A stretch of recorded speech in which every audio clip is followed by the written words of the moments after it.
প্রকৃতির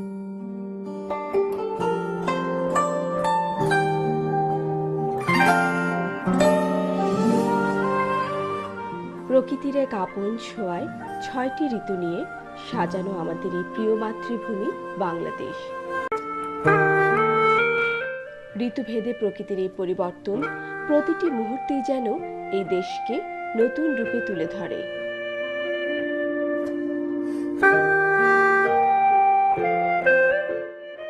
প্রকৃতির এই পরিবর্তন দেশকে যেমন সমৃদ্ধির দিকে এগিয়ে নেয়, তেমনি নানা সময়ে প্রকৃতি দুর্যোগ রূপে আবির্ভূত হয়।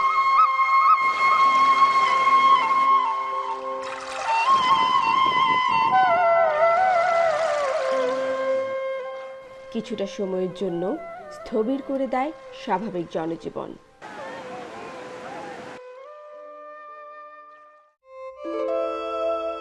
বাংলাদেশের পাহাড়ি অঞ্চলে বসবাসকৃত জনগণের জন্য এরকম একটি প্রাকৃতিক দুর্যোগ হল ভূমিধস।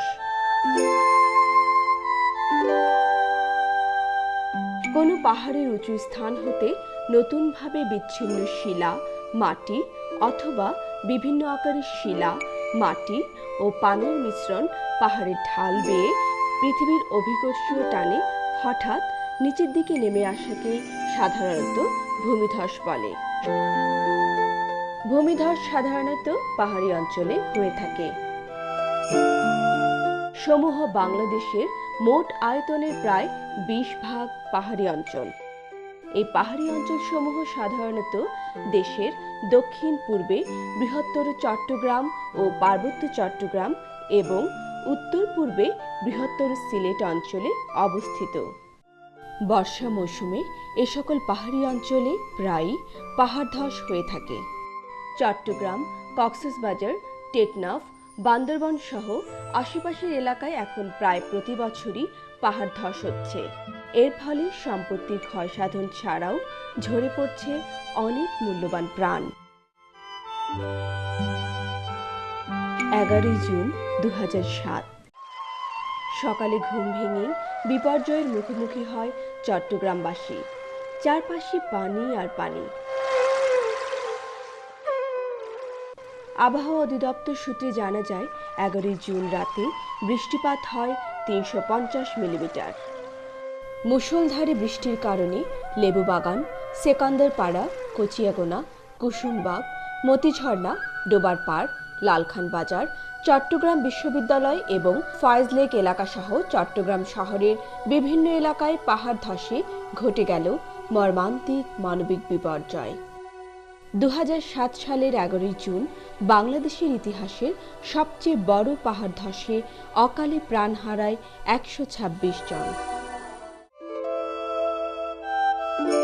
সেদিনের ঘটনায় স্বজনহারাদের একজন জাহানারা। ছেলে মেয়ে সহ সুখেই চলছিল তার পরিবার।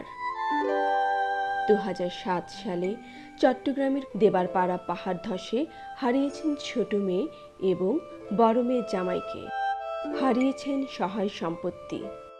জুন মাসের 11 তারিখ সোমবার ছিল, সকাল 8টা বাজে বৃষ্টির ভিতরে পড়ছে। আমার একটু মায়া মারা গেছে আর বড় মেয়ের জামাই মারা গেছে। এই বাচ্চাটা ভালো 2 বছরের বাচ্চাটা ছিল। এবার উপর দিয়ে মানুষে পাবলিকে বাইর করছে আমরারে। আর ওরা তো সকাল 8টা বাজে ভার পড়ছে, সন্ধ্যা 5টা বাজে পাওয়া গেছে। মাটি খুবাইয়া টুবাইয়া বিছড়াইয়া পাইছে। এরকম যদি জানতাম আমরা কি আর ভার সাইডে থাকলাম হলে। জমিদারে ইনচার্জ রাখছে, ইনচার্জে শাকসবজি করছে, ভার কেটে একটা নিচে তো গুড়াদা কেটে দিছে, উপর তো ভার ভাঙ্গা পড়ছে। স্বামী হারিয়ে পাখি আজ অনেকটা নিঃস্ব। একমাত্র মেয়েটিকে নিয়ে খুব কষ্টে আজ তার জীবন চলছে। আজকে মায়া বাবার লেগে কান্নাকাটি করে, অন্য বাচ্চারা বাবারে ডাকে, মায়া ডাকতে পারে না, মায়া সহ্য করতে পারে না অনেক সময়।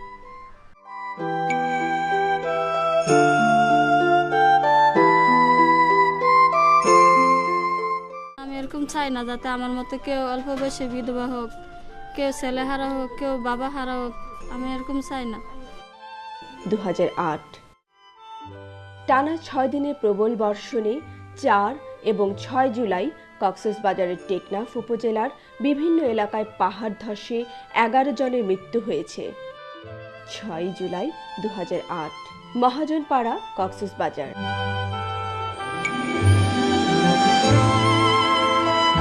হালিমা বেগমের জীবনে ঘটে যায় মর্মান্তিক দুর্ঘটনা। পাহাড় ধসে হারিয়েছেন স্বামী মুস্তাককে। পরিবারের প্রধান উপার্জনক্ষম ব্যক্তিকে হারিয়ে আজ অনেকটা অসহায়। তারপরও ছোট 2 মেয়ে, 1 ছেলেকে নিয়ে চলছে তার জীবন সংগ্রাম। 2008 জুলাই 6 তারিখে পাহাড় ধসে মারা গেছে আমার স্বামী। লাস্ট 2টা বাজে পড়ছে, 5টা বাজে পাইছে। আমাকে হাসপাতালে নিয়ে ভর্তি করছে। আমার কত কষ্ট আছে, 2টা 3টা ছেলে নিয়ে আমরা যাবো কোথায়? আমার কোনো উসিলা আছে না। 2009 বান্দরবনের লামা এবং রুমাতে পাহাড় ধস হয় এবং 13 জনের মৃত্যু হয়। 2010 একই ঘটনার পুনরাবৃত্তি হয়, ঘটে যায় আরেকটি মানবিক বিপর্যয়। প্রবল টানা বর্ষণে 14 এবং 15 জুন পরপর 2 দিন কক্সবাজার ও বান্দরবনের বিভিন্ন এলাকায় পাহাড় ধসে 60 জনের মৃত্যু হয়। এ ঘটনায় কক্সবাজারের টেকনাফে এবং বান্দরবনের নাখাংছড়িতে পাহাড় ধসে সবচেয়ে বেশি মৃত্যু ঘটে।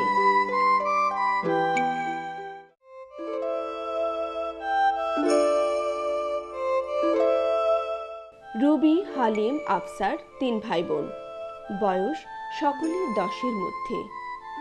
2010-15 জুন টেকনাফে পাহাড় ধসে মারা যায় তাদের বাবা মা সহ আরও 2 ভাই বোন।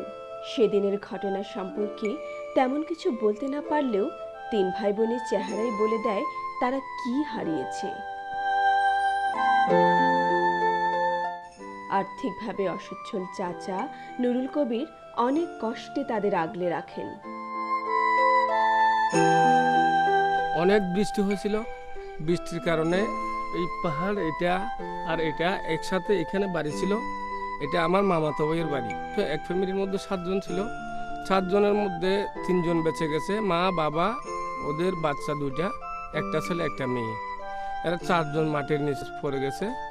সকালে আমাদের পাড়াপড়শি মানুষেরা এসে ওদেরকে উদ্ধার করছিল।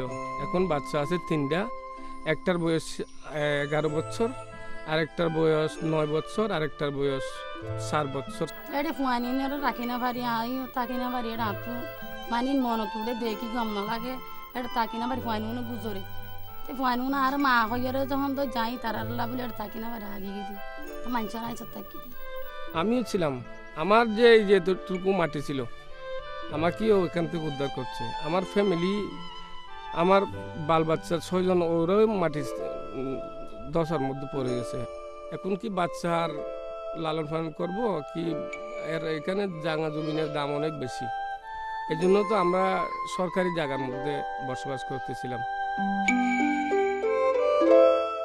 সেদিনে পাহাড় ধসে মোহাম্মদ আয়ুবের যৌথ পরিবারেও নেমে আসে বিপর্যয়। নিজের ছোট ছেলে সহ হারিয়েছেন পরিবারের 3 সদস্যকে। পাহাড় থেকে আসে এখানে একদম ধসে গেছে। আমরা ছিলাম ওই শক্তির মধ্যে ছিলাম। আবার ছেলেকে পাইছি এখান থেকে উঠাইয়া 2 ঘন্টা 1.5 ঘন্টা ডিফারেন্সের মধ্যে আবার কি করছি, এখান থেকে উঠাইছি। বাবি ছিল এখানে, বড় বাবা ছিল এখানে, ছেলেটা ছিল ওখানে। প্রিয় ছোট ছেলেকে হারিয়ে মা আজ নিশ্চুপ। ছেলের ছবিটি নিয়ে সব সময় চোখে পানি ফেলেন। আমার বাচ্চাটাই করে শব্দ করেছিল, তখন অনুভব করতেছিলাম যে এটা বার পড়ে গেছে। তখন আমি আল্লাহ আল্লাহ করে ডাক দিতে কলমা পড়েছিলাম, দোয়া দিলাম। তখন আমার বাচ্চা আমার দুধ কাটছিল। আমি তখন আর কিছু বলতে পারিনি। ও আমার স্বামী তখন আমার পাশে ছিল। লোক এসে আমাদেরকে উদ্ধার করেছিল। আমার বাচ্চাটা আমি চাই না আমার ছেলের মতো কেউ কারো মায়ের বুক থেকে এরকম করে ছেলে হারায়। চট্টগ্রাম, কক্সবাজার, বান্দরবন সহ আশেপাশের এলাকায় বর্ষা মৌসুমে পাহাড় ধস এখন নিয়মিত হয়ে দাঁড়িয়েছে এবং বিভিন্ন এলাকা প্রচণ্ড ঝুঁকির মধ্যে রয়েছে। এছাড়া মানবসৃষ্ট এবং অসচেতনতার কারণে পাহাড় ধস সহ মৃত্যুর ভয়াবহতা ব্যাপকভাবে বাড়ছে প্রতিনিয়ত। বাংলাদেশের পাহাড়ি অঞ্চলে ভূমিধসের মূল কারণ হল অবাধে পাহাড় কেটে বসতবাড়ি করা, পাহাড়ের ঢাল খাড়া করা, পাহাড়ের বন জঙ্গল কেটে পাহাড়ের ঢাল উন্মুক্ত করা সহ বর্ষা মৌসুমে অল্প সময়ের ব্যবধানে প্রবল বৃষ্টিপাত হওয়া। অতিরিক্ত জনসংখ্যা বৃদ্ধি এবং দারিদ্রতার কারণে বিভিন্ন ঝুঁকিপূর্ণ এলাকা ভূমিদস্যুরা দখলে নিয়ে পাহাড় কেটে দরিদ্র জনগোষ্ঠীর মাঝে অল্প টাকায় ভাড়া দিচ্ছে। দরিদ্র জনগোষ্ঠী খাড়া পাহাড়ের নিচে গড়ে ওঠা বস্তিতে অসচেতনভাবে অল্প টাকায় ঝুঁকিপূর্ণ এলাকায় বসবাস করে। বসবাস করে মধ্যে এরকম কিছু করবার রাস্তা আছে হিসাবে থাকি। ওই সুবিধা একটাই আর কি, বললাম না যে মনে করেন এখানে আমার আসা যাওয়া যাতায়াত বাজার সাজার সব কিছু আছে, এই হিসাবে মানে এখানে থাকে আর কি। এখানে মোটামুটি কিছুটা বাসা বাড়ি কম আছে, কিছুটা কম আছে অন্য এলাকা থেকে। আর এখানে বিভিন্ন দিন ধরে থাকে, তাকে পয় পরিচয় হয়ে গেছে, ব্যবসা বাণিজ্য করে ওইসব থেকে এখানে জীবনে রিস্ক নিয়ে থাকে। 2007 সালে সরকার পাহাড় ধসের পর ঝুঁকিপূর্ণ এলাকা থেকে সাধারণ মানুষদের অন্যত্র সরিয়ে নেওয়ার উদ্যোগ গ্রহণ করলেও পরবর্তীতে স্থানীয় ভূমিদস্যুরা বিভিন্ন কৌশলে সাধারণ মানুষদের পুনরায় ঝুঁকিপূর্ণ এলাকায় বসবাস করতে উদ্বুদ্ধ করে। পাহাড়ের উপর এবং পাহাড় কেটে পাদদেশে বসতবাড়ি নির্মাণ করে বসবাস করা থেকে বিরত থাকা এবং বর্তমানে বসবাসরত জনসাধারণকে দ্রুত অন্যত্র সরিয়ে নিতে হবে। পাহাড় ধসের পর ক্ষতিগ্রস্ত এবং ঝুঁকিপূর্ণদের দ্রুত উদ্ধার এবং পুনর্বাসন বিলম্বিত হয়, যার ফলে ক্ষতির পরিমাণ অনেকাংশে বেড়ে যায়। পাহাড় ধস এবং মৃত্যুর ভয়াবহতা কমাতে এলাকায় বসবাসরত সাধারণের মধ্যে সচেতনতা বৃদ্ধি করতে হবে। সরকার থেকে মানে মাইকিং আসলে বললে দেয় মানে তোমরা বৃষ্টি আসতেছে, পাহাড়ের যতটা সাইড আছে তারা তোমরা দূরে চলে যাই।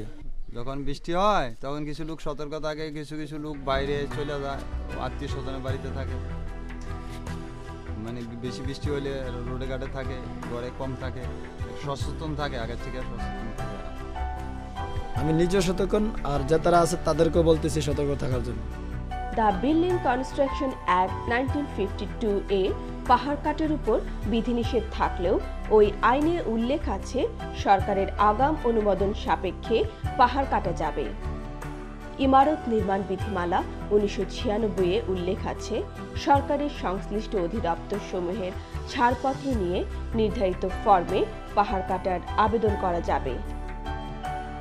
পাহাড় কাটা সংক্রান্ত আইন ও বিধিমালা শিথিলের সুযোগে কতিপয় অসাধু লোক, এমনকি কিছু সরকারি সংস্থা সরকারের সংশ্লিষ্ট সংস্থার অনুমোদন নিয়ে অথবা না নিয়ে বিগত সময়ে চট্টগ্রাম শহর সহ অন্যান্য এলাকায় অবাধে পাহাড় কেটেছে।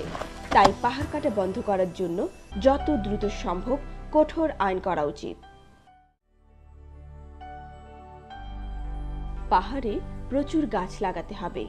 এছাড়া পাহাড়ের পাদদেশের এলাকাগুলোতে যাতায়াতের জন্য সড়ক প্রশস্তকরণ প্রয়োজন। পাহাড় ধসের পর ক্ষতিগ্রস্ত এবং ঝুঁকিপূর্ণদের দ্রুত উদ্ধার ও পুনর্বাসন করতে হবে।